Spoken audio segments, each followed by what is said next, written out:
Baru 5 hari kerja, petugas SPBU di Medan ini nekat curi uang BBM 68 juta rupiah. Tengah beredar video yang memperlihatkan rekaman CCTV aksi pencurian uang yang dilakukan oleh petugas SPBU viral di media sosial.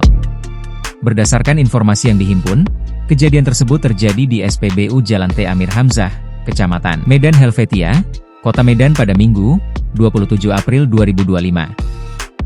Video viral tersebut salah satunya diunggah oleh akun Instagram Medan Chat. Pelaku diketahui merupakan petugas SPBU yang baru bekerja 5 hari itu nekat membawa kabur uang hasil penjualan BBM sebesar 68 juta rupiah.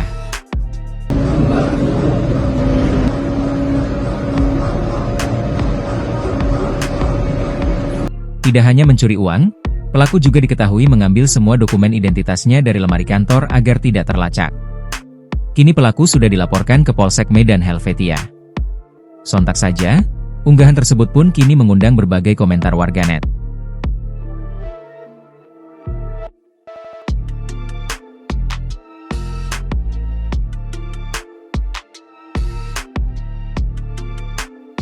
Download Tribun X sekarang, menghadirkan lokal menjadi Indonesia.